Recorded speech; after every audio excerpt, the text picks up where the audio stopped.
সুস্বাগতম আমার সুপ্রিয় বন্ধুরা। প্রত্যেককে ভালো আছেন আমি জানি। তো তো দীপঙ্কর দা আজকে কি নিয়ে এসছে? আজকে নিয়ে এসছে 7294, অর্থাৎ কিনা টিডিএ 7294 ST, মানে থমসন আর ফিলিপস দুজনে মিলে এরা তৈরি করে। আর তার সঙ্গে কম্পেয়ার করব কার না, LM3886।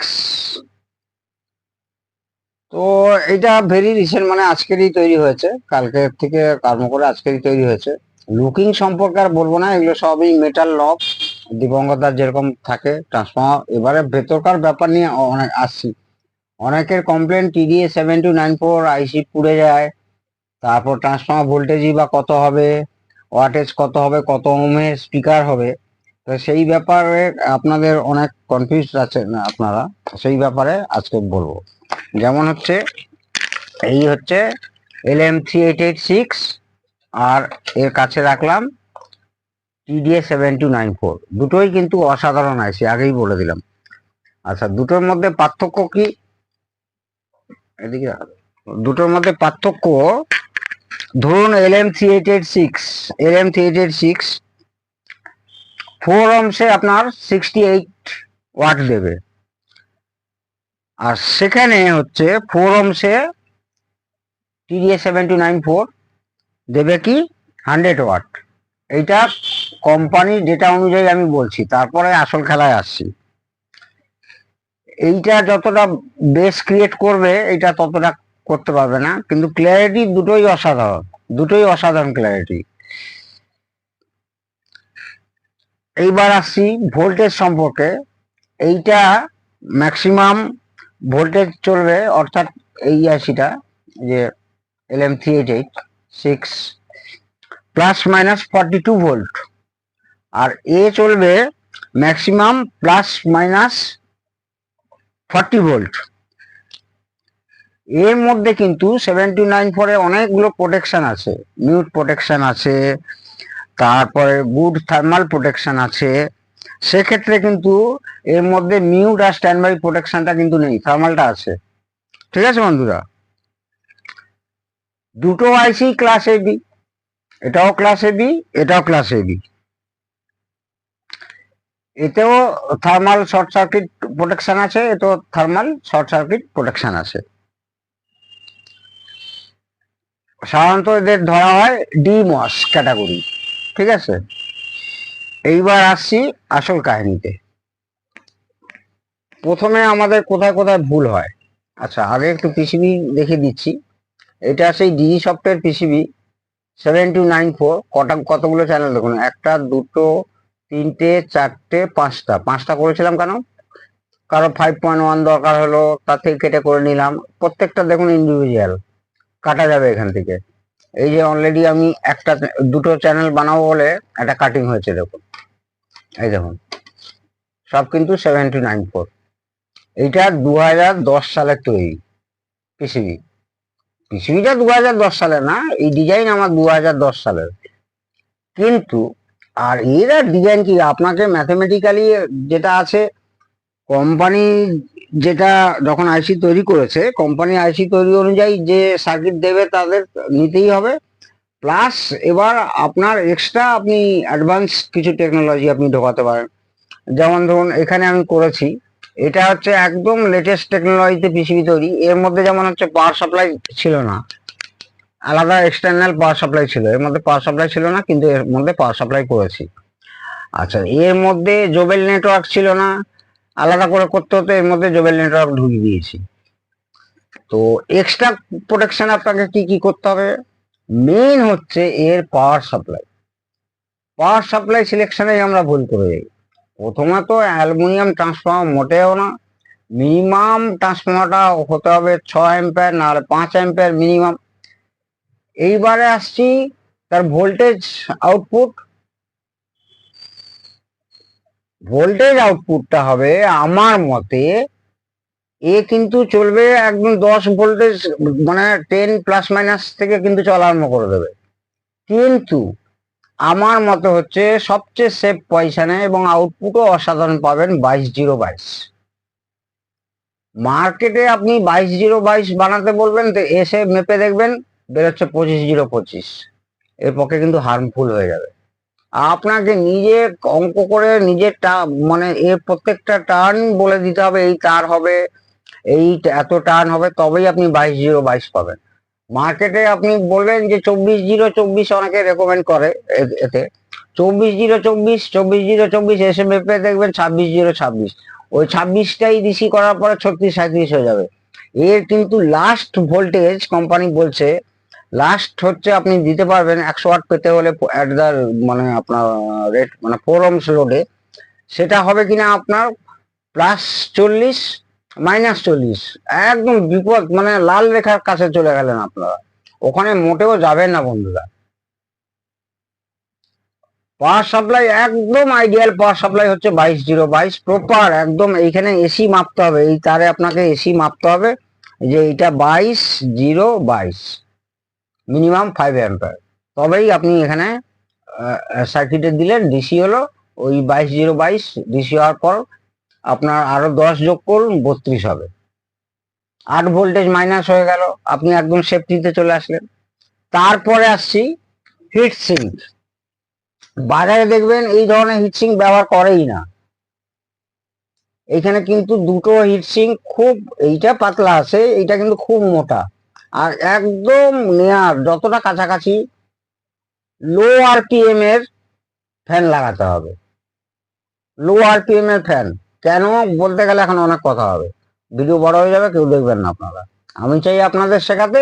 এই যদি আমি দিবঙ্গতদার ছেলে না হয়ে মেয়ে হতাম না, শাড়ি পরে বসতাম, দেখা যেত মানে ভিউ আর তালিয়া, খালি সবাই তালিয়া তালিয়া তালিয়া হতো। তো যে কথা আসছিলাম, মাঝে মাঝে মজা করতে একটু ভালো লাগে। তারপর আসছি কম্পোনেন্ট, সব 1/2 ওয়াট রেজিস্ট্যান্স আপনাকে ব্যবহার করতে হবে। Mute protection, standby protection, thermal protection তো আইসির ভেতরেই আছে। মিউট প্রোটেকশন আর স্ট্যান্ড বাই প্রোটেকশনটা আপনাকে বানিয়ে নিতে হবে ডায়োড দিয়ে এবং রেজিস্ট্যান্স দিয়ে। আর একজন মানে আরো কিছু বন্ধুদের ধারণা আছে যে হামিং হামিং, আমি এত বানিয়েছি 7294, আমি একটা তো হামিং পাইনি, এবং LM3886-এও আমি কোনো হামিং পাইনি। এইবারে আর একটা পার্থক্য আসছি, LM3886 কস্টলি, একই স্বাদ, প্রায় কাছাকাছি একই স্বাদ। মানে দুটোকে যদি কম্পেয়ার করি, এই দুটো আইসিকে যদি আমি কম্পেয়ার করি, তাহলে দেখা যাবে কোনো একে ফেলে একে না, মানে দুটোই ভালো প্লেয়ার। মানে এ মেসি হলে এ হবে রোনাল্ডো, আবার এ রোনাল্ডো হলে এ হবে মেসি। মানে কেউ কাউকে ফেলে দেওয়ার মতো নয়, কেউ কাউকে ফেলে দেওয়ার মতো নয়। কারো কারো ভুল ধারণা আছে এ অডিও ফাইল আইসি, এ অডিও ফাইল না, কিন্তু আপনারা সত্যিকারের বানিয়ে দেখুন, বহু আচ্ছা আচ্ছা বড় বড় কোম্পানি কিন্তু এই 7294 এখন ব্যবহার করে, এটাও করে। আমি কাউকে খারাপ বলছি না, কিন্তু কস্ট এফেক্টিভ, সেটা কিন্তু আপনার এইটা লো কস্ট হবে। এইবারে আসছি, বাজারে কিন্তু ডুপ্লিকেট আইসিতে ভরে গেছে। এইবার বাজারে ডুপ্লিকেট আইসি খুব ভালো দোকান থেকে চেনা জানা, এবং একটা কিনলে হবে না, আপনি একটা, ধরুন এই একটা আমাদেরই সিঙ্গেল এখান থেকে কাটা, এটা আমার R&D হয়, এই কিটটাতে আমি R&D করি। 7294 এর R&D এই কিটটাতে চলে, বহু বছর ধরে চলে আসছে। তো এইটা সেই 7294 ডিজি সফটের পিসিবি। তো এতে দেখবেন যে বাজারে যখনই আপনি আইসি কিনতে যাবেন, একটা আইসি উঠলো, একটা আইসি কিনে নিয়ে আসবেন, ওই রকম করলে চলবে না। আপনাকে মিনিমাম 10 থেকে 20টা আইসি কিনতে হবে একসঙ্গে। এবারে বলবেন কারো হয়তো দরকার নেই, তখন তাহলে আপনারা ভুগবেন, একই সিরিজের আইসি হবে না, তখন একটা চ্যানেলের আইসি সিরিয়াল নাম্বার আলাদা, একটা চ্যানেলের সিরিয়াল নাম্বার আলাদা, দুটো ব্যালেন্স হবে না, উঠতে কিন্তু থাকবে। একজন বন্ধু তো আমাদের বলেই থাক, বলে 7294 এত বার্ন আউট হয়, হয় কখনোই না, ওটা নিজেদের ভুলে হয়, কোনোদিনও না। আর 4 ohms লোড না দিয়ে 8 ohms লোড দিলে আরো ভালো, আর কি থার্মাল প্রোটেকশন আরো বেশি বেড়ে যাবে। আর স্পিকার প্রোটেকশন মাস্ট ইউজ। ট্রান্সফর্মারটা বলে দিলাম। বেস টেবিল একদম সিম্পল বেস টেবিল, কারণ কি এইখান থেকে আমরা র আউটপুট গুলো নেব, একদম সিম্পল। এখানে আমি সিম্পল বেস টেবিলই নিয়েছি। এইবারে আমি বলতে বলতে যেটা ভুলে যাই, হ্যাঁ, কস্ট এফেক্টিভ। আর একটা হচ্ছে আইসি সবসময় ভালো জায়গা থেকে কিনবেন। আর বাজারের যে কিটগুলো, যেটা বলতে গিয়ে ভুলে গেছিলাম, আমার মনে পড়ে গেছে, বাজারের কিটগুলো দেখবেন কোথায় কোথায় ঝাড় কেস যায়। আপনার হয়তো পিসিবি মোটামুটি দিল, এই পিসিবি দেবে না, এই পিসিবি জীবনেও দেবে না, FR4 একদম। মানে এইখানে যদি আমি 10-20 বারও আইসি মানে সোল্ডারিং ডিসোল্ডারিং করি, কোনো সময় আমার ফয়েল নষ্ট হবে না। আর বাজারের পিসিবি একবারই আইসি তুলবেন, দেখবেন ফয়েল নষ্ট হয়ে গেছে। সেটা নিয়ে কথা নয়, এবারে আসি কস্ট কাটিং কোথায় হয় বাজারের কিটগুলোতে। প্রথমত হচ্ছে এই আইসি হচ্ছে কম দামে লাগায়, আইসি কম দামে লাগালো, কস্ট কাটিং চলছে বাজারের কিটগুলোতে। কেন আপনারা সস্তায় এই বাজারের মন্টি ফন্টি সন্টি অনেক ধরনের কিট আছে 7294, তারপরে প্রথমে আইসিতে কস্ট কাটিং করলো সস্তা আইসি লাগিয়ে, তারপরে হিটসিং পাতলা দিয়ে দিল, তারপর কি করলো, মেন মেন কস্ট মেন হচ্ছে এই ক্যাপাসিটার, ডুপ্লিকেট ক্যাপাসিটার দিয়ে দিল, তারপরে এই ব্রিজ রেক্টিফায়ার ডায়োড কম দামে দিয়ে দিল। এইখানে কস্ট, বাকি রেজিস্ট্যান্স এই পুটকি পুটকি যে ছোটখাটো খেলাড়ারা আছে এদের কস্ট বেশি না, কিন্তু কস্ট কাটিং তাহলে হিটসিংকে হলো, আইসিতে হলো, আর মেন ক্যাপাসিটারে হলো, সেখানেই বাজারের কিট তখন সস্তা হয়ে গেল। এবার আমরা কি করি, আমাদের কস্ট কাটিং করতে চাই না, এখানে ভালো ক্যাপাসিটার দিতে হচ্ছে, এখানে একদম অরিজিনাল এসটি আইসি দিতে হচ্ছে, হিটসিং দুর্দান্ত ভাবে হিটসিং দিতে হচ্ছে, সবকিছুই ভালো, ওয়ারিং থেকে আরম্ভ করে। এখন তো আমি সমস্ত ইম্পোর্টেড প্রি শোল্ডার, মানে ভেতরে সব শোল্ডারিং করা, একদিন আমি তার ছুলে দেখাবো যে সব শোল্ডার করা, ভেতরে সব শোল্ডার করা তার ব্যবহার করছি, প্রি শোল্ডার তার। তো সেক্ষেত্রে আপনাদের, আর এইখানে যে আউটপুট একটা সার্কিটটা থাকলে ভালো হতো। এই যে আউটপুটটা দেখছেন, এইখানে একটা আউটপুট, এই আউটপুটে ব্যালেন্সিং করার জন্য কিন্তু আপনাকে একটা 0.22 ohms রেজিস্ট্যান্স, অর্থাৎ কিনা যেটা ড্রাইভারে যাচ্ছে, আর এখানে 0.22 রেজিস্ট্যান্স, আর কিনা জোবেল করার জন্য আপনাকে ইম্পিডেন্স ম্যাচ করার জন্য এখানে 10 ohms বা 4.7 ohms, না 4.7 ohms দিলেও ভালো হবে, 10 ohms লাগাবেন না, 0.22 অর্থাৎ 224 কে পিএফ, তার সঙ্গে 2.2 ওম অথবা 4.4 ওম রেজিস্ট্যান্স গ্রাউন্ড করতে হবে সিরিজ কন্ডিশনে। ঠিক আছে, সিরিজ কন্ডিশনে, তাহলেই কিন্তু আপনার আইসি পড়ার সম্ভাবনা নেই, হিটিং এর সম্ভাবনা খুব কম। তবে হ্যাঁ, এই এলএম এর থেকে কিন্তু এ বেশি হিট হয়, এটা বেশি হিট হয়, এলএম এর থেকে বেশি হিট হয়। সেই জন্য আপনাকে খুব কেয়ারফুলি এখানে হিট প্রোটেকশন নিতেই হবে। আর ফ্যান থাকবে, আপনাদেরকে বললাম যে স্লো আরপিএম এর ফ্যান থাকবে। আর এই ধরনের, আমি একটু অফ করছি বন্ধুরা, ভেতরের ফিনিশিংটা যেন অসাধারণ হয়, এখনো গোছানো হয়নি, ঠিক এইভাবে আসবে। এইখানে দেখুন, এইখানে এটা কি, একটা ও রিং, টরডিয়াল ও রিং, এটা কি ফ্যারাইট কোর ব্যবহার করা হয়েছে, যাতে কিনা এসি সিগন্যালে ফুল ফিল্টার করে। দেখবেন বিদেশি সেট ফেটে বা অ্যাডাপ্টার ফ্যাডাপ্টার এরকম থাকে। এইবারে এখানে তো গেল, এইবারে এইখানে সিগন্যাল তারেও একটা ব্যবহার করলে আমি করবো, এইখানে ছোট্ট ওরিং, মানে আপনার খুব বেশি হলে 15 mm থেকে 20 mm এর মতো, এই সিগন্যাল যে মেন ইনপুটটা এখানে ব্যবহার করবে। আর ওয়ারিং যেন ছিম ছাম এইরকম আমার মতোই হয়, একদম আমার থেকে ভালো করতে পারলে তো আরো ভালো। আর এইখানে অক্সিলারি পাওয়ার সাপ্লাইটা করেছি এর জন্য, এখানেও কিন্তু অনেক রকম আমি ফিল্টার ব্যবহার মানে করা হয়েছে। এখানে যেমন এইটুকুটা, এই সার্কিটটা হচ্ছে ফ্যানের জন্য, এইখানে মেন সাপ্লাই করার পরে, মানে আপনার 12-0-12 না, আমি এটা 11-0-11 করেছিলাম। সেখান থেকে 10 ওম রেজিস্ট্যান্স দিয়ে আগে এখানে ডিসি হলো, মানে ফিল্টার হলো, ফিল্টার হওয়ার পর এখান থেকে ড্রপ করালাম, ড্রপ করিয়ে কি করলাম, এই 5 ভোল্টে দিলাম, 5 ভোল্ট এখানে চলে গেল, 5 ভোল্টটাকেও আবার ফিল্টার করা হয়েছে, নিয়েছি 2.2 ওম রেজিস্ট্যান্স দিয়ে, আর একটা আপনার হচ্ছে 100 কে ক্যাপাসিটার দিয়ে গ্রাউন্ড করা হয়েছে, মোর ফিল্টার। ঠিক আছে বন্ধুরা, আর এইটা তো ফ্যানের বললাম। আর এইখানে এই 12 ভোল্টটাই আবার 12 না, এখানে তখন 14-15 ভোল্ট হয়ে যাচ্ছে। 560 ওহমস রেজিস্ট্যান্স দিয়ে একদম এই যে ইম্পোর্টেড বিটিতে গেল, ইম্পোর্টেড বিটি।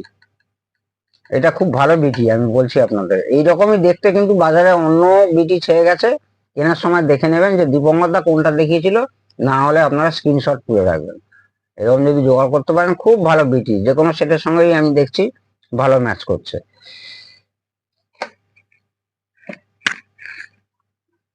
তা এই আপাতত আজকের দিনের ভিডিও, কারণ কি আর তো মনে থাকছে না কি কি নেবেন। আর নয়েজ আমি পাইনি, নয়েজ আমি যেভাবে বলছি ওইভাবে আপনারা পেলে মানে বানালে নয়েজ একদমই পাবেন না। আর মেন হচ্ছে ট্রান্সফর্মার দিকে দেখবেন, ট্রান্সফর্মার ভোল্টের জন্য বেশি না হয়, ডিসি ফিল্টার জন্য অসাধারণ, মিনিমাম 4700 মাইক্রোফ্যারাড হতে হবে। সেখানে আমি লাগিয়েছি 6800, মিনিমাম 4700 লাগালেও হবে। আর এখানে লাগানো আছে 15 অ্যাম্পিয়ারের 1000 ভোল্টের ব্রিজ রেক্টিফায়ার। তো এই সবগুলো ভালো করলে আশা করি, এবং যত শর্ট ডিস্টেন্স তার যত ছোট হবে তত ভালো হবে। যত শর্ট ডিস্টেন্স এদের যে যত কানেকশন গুলো, কানেক্টিভিটি যেন শর্ট ডিস্টেন্সে হয় এবং খুব ভালো তার দিয়ে যেন হয়। তো বন্ধুরা, ট্রান্সফর্মারটা কেমন ভাবে লাগিয়েছি দেখুন। এখানে কিন্তু এর কারণ আছে, এরও কিন্তু সাইন্টিফিক কারণ আছে। একটা পুরো প্ল্যাটফর্ম তৈরি করা হয়েছে, যেটা কিন্তু ফুল মেটালিক প্ল্যাটফর্ম, অ্যান্টি রাস্ট। সেই প্ল্যাটফর্মের ওপরে কিন্তু এই ট্রান্সফর্মারটা লাগানো আছে। কেন লাগানো আছে না, এর যে এক্সট্রা ফ্লাক্স যেগুলো হবে সেগুলো যেন রিডিউস করতে পারে সেই জন্য, এবং ঠান্ডাও বেশি হবে, থার্মাল প্রোটেকশনও বেশি হবে। আর একটা কথা বলতে ভুলে যাচ্ছি, LM3886 দিয়ে কিন্তু আমার একটা পুরো ভিডিও আছে, একটা কি দুটো আরো বেশি হতে পারে। তো যে কোনো একটা ভিডিও দেখলে আপনার LM3886 এর সম্পর্কে একটা ভালো ধারণা জন্মাবে। আর এই 7294-এরও ভিডিও আছে, পুরোনো ভিডিও দেখতে পারেন, কিন্তু এটা একদম লেটেস্ট পিসিবি দিয়ে লেটেস্ট ভিডিও আপনাদেরকে দেখানো হলো। তো যাক গিয়ে, আপনারা প্রত্যেকে সুস্থ থাকুন, ভালো থাকুন, গাছ লাগান। জয় হিন্দ, জয় ভারত।